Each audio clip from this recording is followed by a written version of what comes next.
बोली चलो बहन आज बाग में घूम करके आएंगे। सहेलियों को साथ में लेके पवन रेखा बाग में पहुंच गई और उसी बाग में एक दुर्मलिक नाम का राक्षस रहता था। उस राक्षस ने जब पवन रेखा की सुंदरता को देखा है, सोचने लगा पवन रेखा बड़ी सुंदर है और हमें इनके साथ में छल करना चाहिए। लेकिन करें तो करें कैसे? ये तो एक पतिव्रता स्त्री है और भैया पतिव्रता स्त्री के शरीर से हाथ लगाना कोई तितली के पंख तोड़ना जैसा नहीं होता है। उस राक्षस ने क्या किया? उसी बाग में माया की आंधी चला दी। आंधी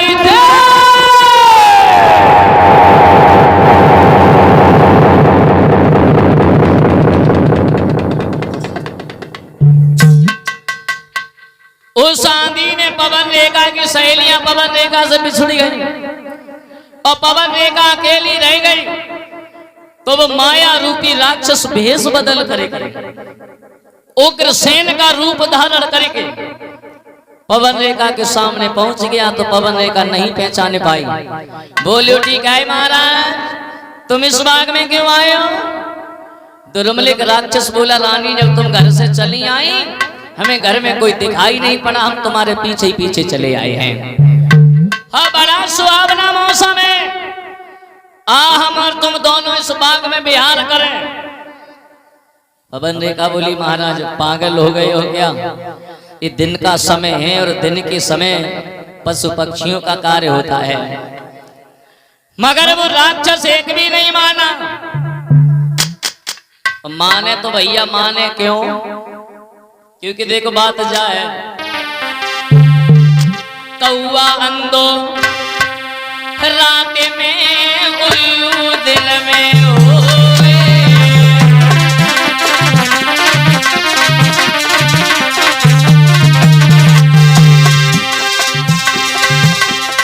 कौआ अंधो रात में उल्लू दिन में होए। कामी अंधो रात दिन जगी बुद्धि गई सब सोए।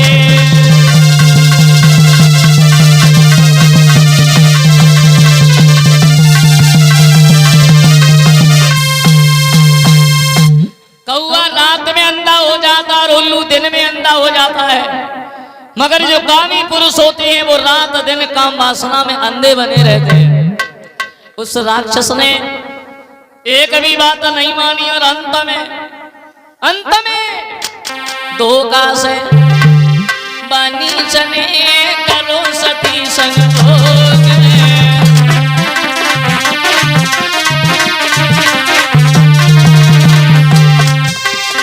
धोखा से बनी चने करो सती संग भोग।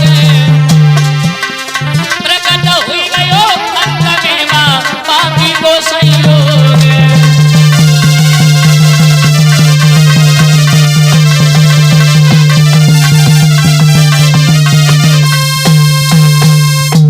अंत में उस राक्षस ने पवन रेखा के साथ में विहार किया। बाद में वो अपने रूप में आ गया और जो पवन रेखा ने उस राक्षस को देखा एकदम से कहने लगी अरे नालायक, ये तूने क्या कर दिया है? तूने मेरा पतिव्रत धर्म नष्ट कर दिया है। और अब आगे अगर इस बात को मैं पहले से जान लेती तो मैं तुझे पहले ही श्राप दे करके भस्म कर देती। लेकिन करें तो करें क्या? अब तो मेरा पतिव्रत धर्म ही चला गया है। और अब आगे हरे तेरो हुए सत्यानाश अभागे धर्म बिगाड़ो।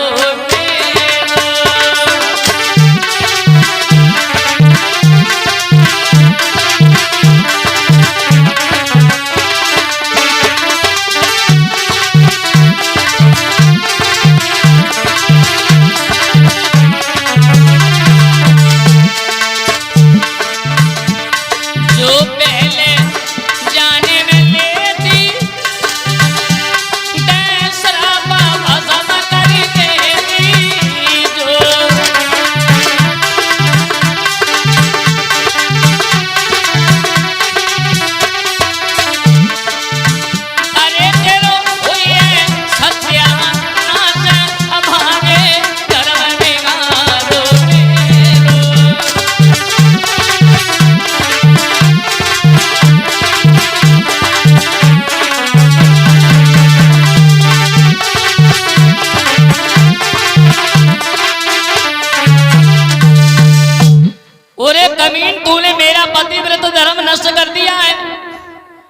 अब तू हमें केवल एक बात बता दे कि हमारे गर्भ से जो बेटा पैदा होगा वो क्या तेरे ही जैसा होगा?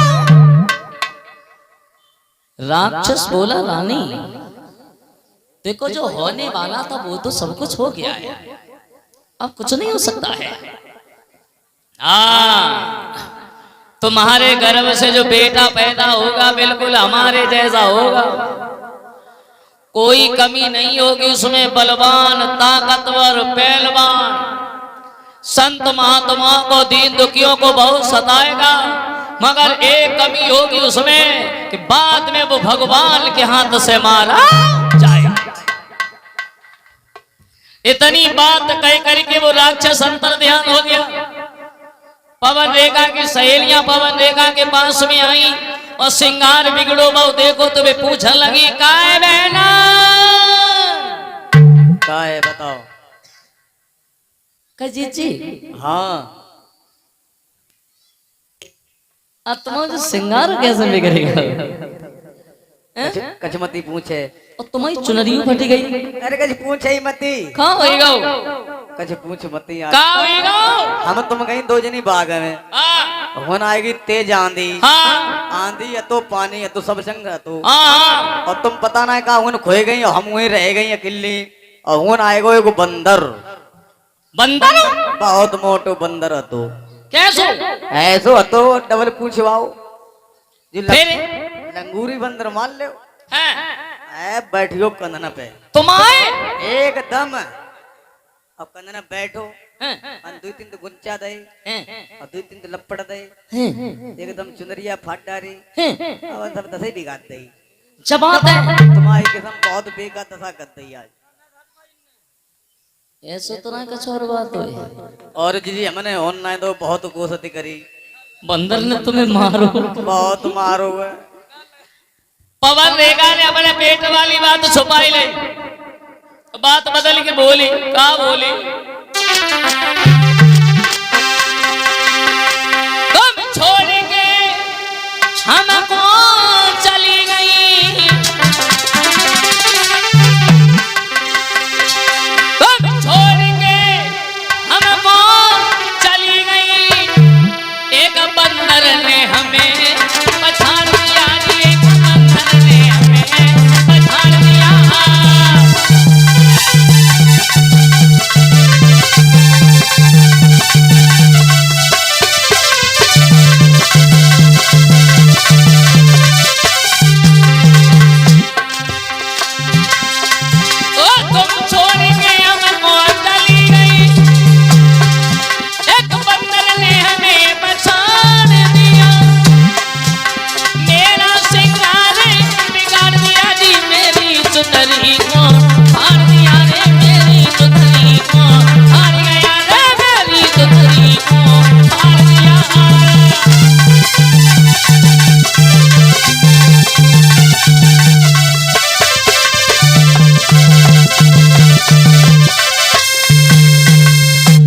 तुम तो हमें छोड़ के चली गई। तब तक एक बंदर आया, उस बंदर ने मेरे तमाचा मार दिया, मेरा सिंगार बिगड़ गया, मेरी चुनरी फट गई। सहेलियां का सुनाई जाने पाए, वे घर पहुंची हैं। धीरे धीरे समय बीता है, फिर पवन रेखा के गर्भ से एक बेटा पैदा हुआ। देखो परीक्षित महाराज, घर में अगर पूत पैदा होता है तो सगुन होते हैं, और अगर कपूत पैदा होता है तो असगुन होते हैं। उस बच्चे के जन्म लेते ही भारी भारी असगुन होने लगे, तेज हवा चलने लगी, आंधियां तूफान आने लगे, बारिश होने लगी है, बिजली चमकने लगी है, बादल गड़गड़ाने लगे।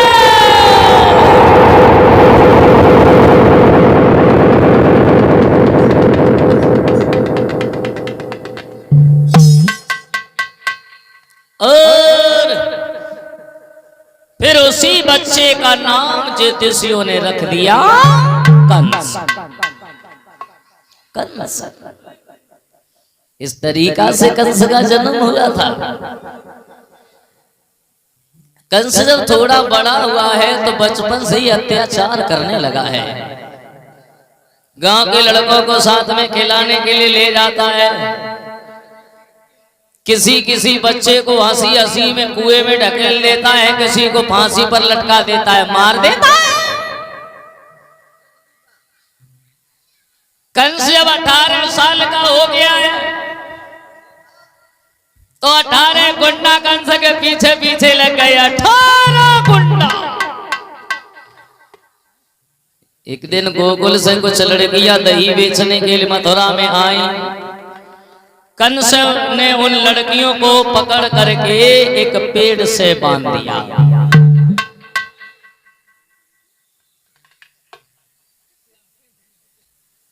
फिर उन लड़कियों से पूछा,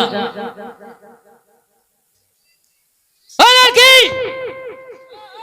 इतनी जोड़े ओ लड़की, कहाँ है लड़की, बताओ। एक बात बताओ। पूछो। जब बताओ। हाँ। बांध पेड़ में कंस राज ने हौर से गिरा सुनाई, कितनी तुम में कुंवारी है और कितनी तुम में ब्याही।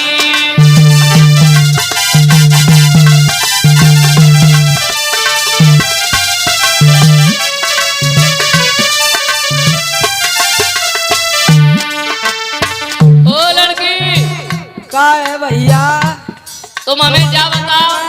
का बता, मैं बताओ। तुम में से कितनी की शादी हो गई, कितनी अभी कुंवारी हो। देखो भैया, हमारी तो शादी हो गई और जाकी हो गई, लेकिन ये सब विधवा बैठी।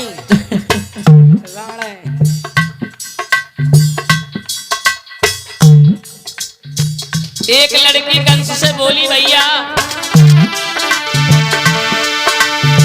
हम तो आगे खड़ी रात मेरे जाई गोकुल में भी आई, मथुरा नगरिया में कुमार साहब में दही बेचने आई।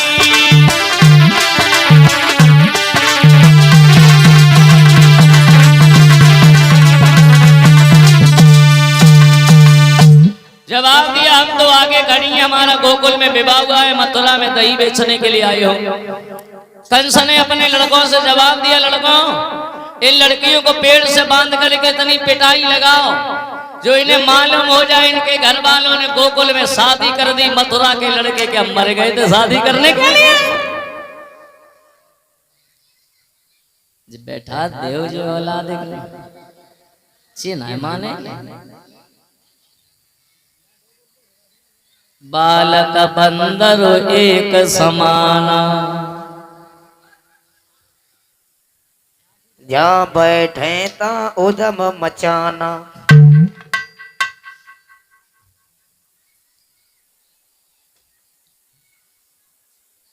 लड़कियों की पिटाई लगवाई, वस्त्रों को फाड़ दिया। निर्वस्त्र होकर के लड़कियां रोती धोती अपने घर पे पहुंची, घर वालों को जाके सारी बात बताई है। तो गोकुल से कुछ लोग चल करके मथुरा में पहुंचे हैं उग्रसेन के सामने। बोले अन्नदाता की जय हो। अन्नदाता उग्रसेन बोले, कहो कैसे आए हो। बोले महाराज अगर रक्षक ही बच्चक बन जाएंगे तो हम लोग कहाँ जाएंगे। बोले कहना क्या चाहते हो। जवाब दिया, तुम्हारा जो लड़का है कंस बड़ा अत्याचार कर रहा है, उसने हमारी बेटियों की बहुत बेइज्जती की है।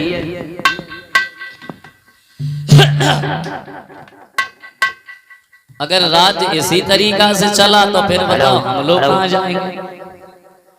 उग्रसेन बोले कंस ने ऐसा किया है, चलो बुलाएंगे कंस को। कंस को बुलाया, जवाब दिया कंस इधर आ जाओ। आवाज लगाई, बेटा कंस क्या बात है पिताजी, बोलिए। लाला तुम जानते हो राजा और प्रजा का क्या रिश्ता होता है। सब कुछ जानते हैं पिताजी।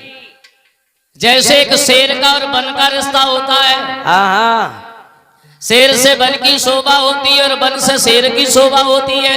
वो तो बात है पिताजी। अगर शेर खुद अपनी बनी को उजाड़ देगा फिर वो अंग कहाँ छुपाएगा। पिताजी, हाँ अगर शेर वन को उजाड़ना जानता है हाँ, तो अपने अंगों को भी छुपाना जानता है। कहना क्या चाहते हो तुम बताओ। कहना हम ये चाहते हैं बेटा, हाँ, हमारी प्रजा के लोगों को सताना छोड़ दे। क्यों? तुम पे का पाल टूट पड़ो। पिताजी चिल्लाओ नहीं, उठा करके नीचे फेंक देंगे। चीख बहुत अच्छा लेते हो पिताजी। तो हमसे कह रहा है, और क्या? अपने बाप से कह रहा है। औकने के वापस कहेगा, भूपा कह देगा। तो रिश्ते में हमारा कौन है? दुनिया जानती रिश्ता में तुम हमारे को लगत हो। तो मेरा लड़का है, तो का चांद बैठालने का करें? हम तेरे बाप हैं। अरे बाप है तो का माला बना गली में घूमे का? सबसे पहली बात तो ये है, कौन सी? बाप के सामने बेटा को ऊंची आवाज में बात नहीं करनी चाहिए। अच्छा, इसका मतलब ये है बाप चढ़ जो बेटा लच चलो।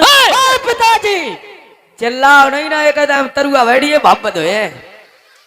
जानते नहीं हो इस सीने में कितनी ताकत है पिताजी। तो ये जान से मरवा दूंगा नालायक। मुझे पिताजी अब तुम्हारी वो ताकत नहीं थी जो हमें जान से मरवा पाओ। वो तेरी आंख में सुअर का बाल है कमीन। उघार के लिखा दो, फेंक दो अलग। तो अगर आज मेरा लड़का नहीं होता तो बड़े दरबार में खड़े होकर के हम तुझे जान से मरवा देते। पिताजी अगर तुम आज मेरे बाप नहीं होते तो 50 हंटर तुम्हें लगवा देते अभी अभी मिनट से पहले। तो हमसे कहना है? और क्या? हमसे कहना है? और क्या? ओए कमीन! पिताजी बहुत चिल्लाते हो, तुम्हें झोरक फेंक दी पिताजी। हम कमीन मत कहना पिताजी, सब कुछ कह लो, शरीरी कह लो, पागल कह लो, लेकिन कमीन कही तो बात बिगड़ जाए पिताजी। अगर मैं इस बात को अगर पहले से जान लेता ना, हाँ तो तेरी माँ की कोख में लात मार कर तुझे पहले ही जान से मार देते। पिताजी पैदा काहे घोन दो, खवा देते कजो। सुधर जाओ। नहीं सुधरेंगे पिताजी, सुधर जाओ। नहीं सुधरेंगे, सुधर जाओ। नहीं सुधरेंगे। पिताजी पहले तो कहीं रबड़ी खा ले लला, अब जब रबड़ी की ताकत कहाँ नहीं है पिताजी तुम बताओ। मैं मार रहे जान से। मेरी तरफ देख ले, खूब देखत है, थोड़ी शर्म कर ले। तुम्हारी तरफ देख देख के आज पिताजी हमें 29 सालें हो गई। तुम आइए तरफ देख देख के। मेरी सफेदी की तरफ देख ले नालायक। सफेदी की तरफ? हाँ तुम का कुल हो गए 35 साल के लगभग, लेकिन हम कुल हो गए पिताजी। नेक दाय मेरी खेल है। क्या हमें समझ रहा है तू? हम समझ रहे तुम बुढ़े हो गए, बुढ़े, और तुम्हारी बुद्धि भी बूढ़ी हो गई पिताजी। अकल काम नहीं करती तुम्हारी अब। अरे नालायक, तुमसे बुढ़ा कहना? बिल्कुल पिताजी तुम बुढ़े हो गए हो। पेट बता देना है हमारी एक मंत्र है। तेरी नजर में हम बूढ़े हो गए? ना तुम तो लला हो, निप्पल को दूध पिए तो। बेटा हम बूढ़े जरूर हो गए, फिर लेकिन अभी हमारी भुजा में बहुत ताकत है। कौन सी वाली? जैसे मिर्च जब सूख जाती है तो बहुत तो कड़ी हो जाती है। हाँ समझ में आया कुछ? तो हमें बुरा समझ रहा है। उसके लिए हम पिताजी हमेशा बटना तैयार रखते हैं। 2.5 निकलेगा। जब तुम्हारी मिर्च ना बैठी सर्जन चेतन, जब 20 दिए 2 मिनट में, और देखो ये नौजवान जैसे बैठे, थोड़ी सी चीनी में डालेगा फूकी है। सुधर जाओ पिताजी, सुधर जाओ। नहीं सुधरेंगे, मान जाओ, नहीं मानेंगे, मान जाओ, नहीं मानेंगे पिताजी। आत कहना है बैठे होंगे ना पिताजी, हम पर चढ़े जाते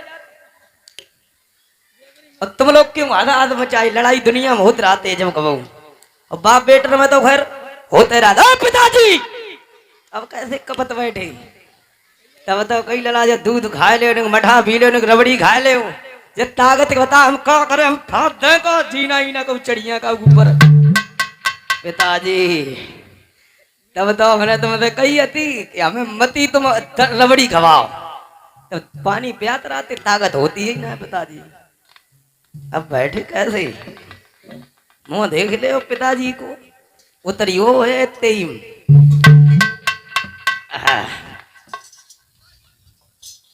पिताजी अब तुम्हारे बस की कुछ रही नहीं है।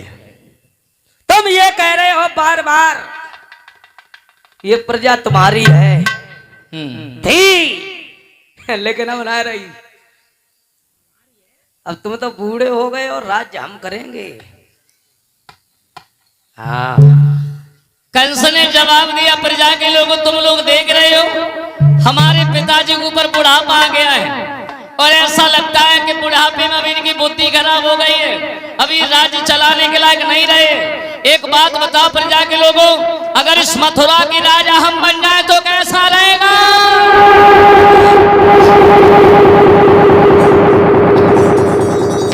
अगर आप राजा बन जाओगे तो बहुत बढ़िया रहेगा। पांचों घी में, मूड़ पीपा में, शरीर ड्रम में,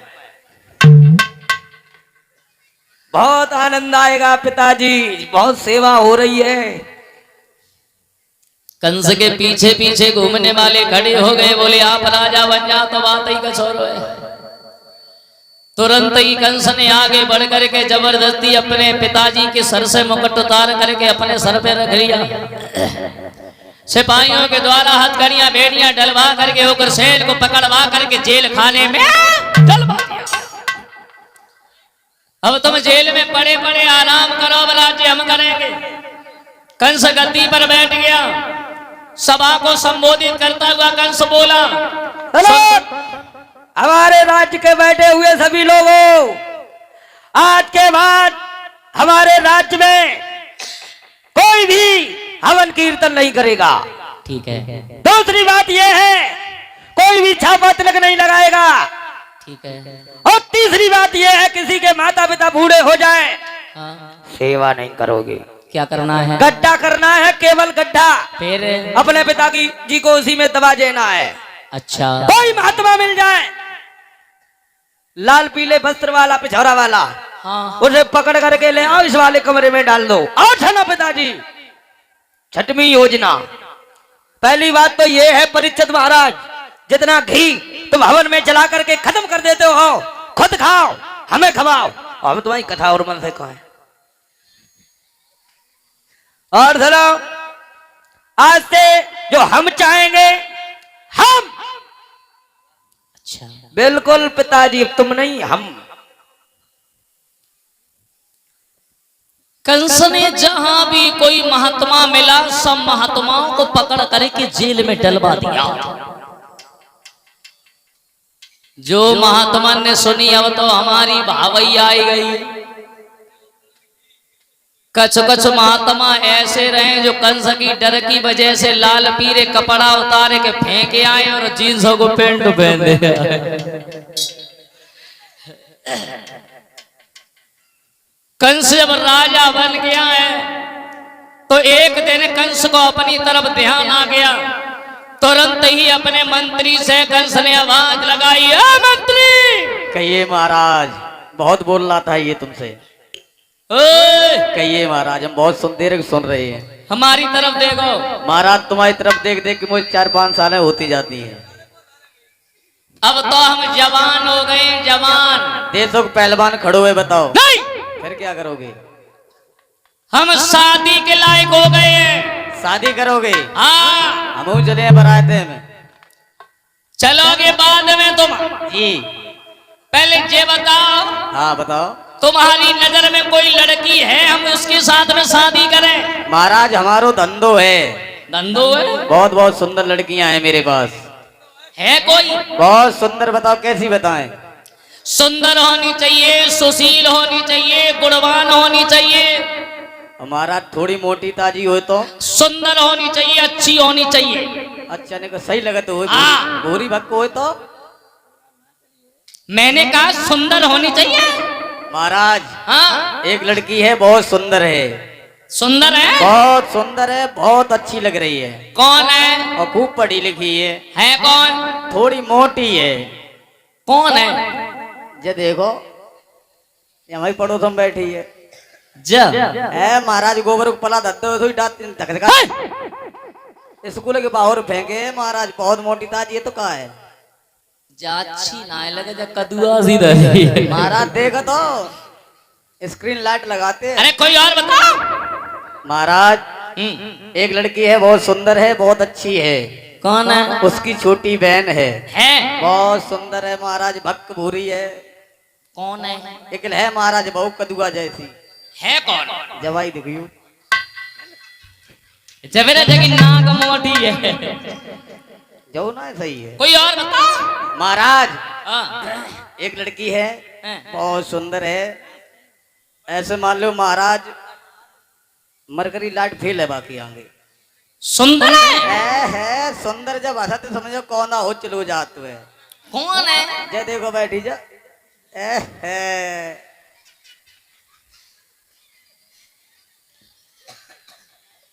बहुत सुंदर। जब मुँह डब्बा से करे। कोई और बताओ। महाराज एक लड़की और रह गई नजर में। है अरे है डब्बा से मुकत है। बहुत अच्छी लड़की है, बात तुम फिर ना कर भयो। बड़ी कौन है? सुंदर है, बड़े अच्छे घुंघराले बाल हैं। कौन है? हाय भाई बगल में देखो। है चल जाके आंखें गड्ढा में घुसी हैं। महाराज कोई और बताओ। एक लड़की रह गई है, थोड़ी अच्छी लगती है, उन्हें का कमी है, हम सब सही हो जाए। कौन है? लेकिन बगल में बैठी थी, साउंड के पास हम देखो देखो ये लच गई बीच वाली। जबरा संग्राम बना अच्छी लगत। कोई और बताओ। महाराज अब लड़की दो रह गई हैं। दो? बहुत ही सुंदर है। कौन है? वो जरासंध नहीं मगध का? मगध का राजा? जी महाराज। हाँ, उसकी दो लड़कियां हैं, क्या नाम है? बड़ी सुंदर है, बहुत अच्छी लग रही हैं। क्या नाम है? महाराज नाम ही मती पूछो। क्या है? महाराज नाम अस्थि प्राप्ति है। बहुत सुंदर मंत्री, बहुत सुंदर। तूने मेरे मन की बातें छीन ली, जही मेरा विचार था। महाराज हाँ जो बड़ी वाली है हाँ भाई तुम ले लो। हाँ और जो छोटी है पतरी पतरी हाँ। भाई मोह दे दे। महाराज साड़ू साड़ू हो जाए, एक गाड़ी में काम हो जाओ करे। मगध का रहने वाला जो जरासंध था, उसके लिए खत भेज दिया कंस ने कि हम तुम्हारी दोनों लड़कियों के साथ में शादी करने के लिए आ रहे हैं। जरासंध के घर में जो दो लड़की थी, अस्थि और प्राप्ति, वो दोनों चंद्र बदन उजियारी,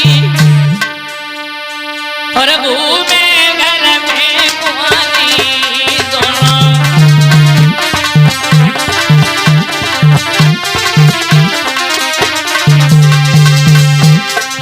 ओ बड़ा सुंदर बदन था सोनहरा, दमके चंद्रमा सो चेहरा, नादानी उम्र की बारी, प्रभु में घर में कुंवारी।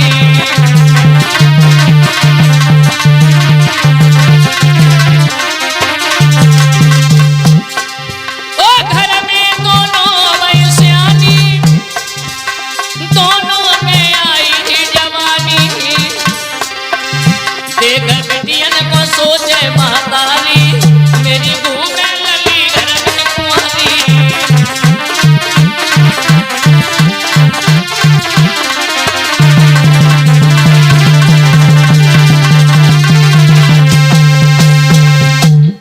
जरासंध ने जब सुना है कंस जबरदस्ती शादी करने के लिए आ रहा है, तो जरासंध के मंत्री ने जवाब दिया, महाराज एक तरीका है,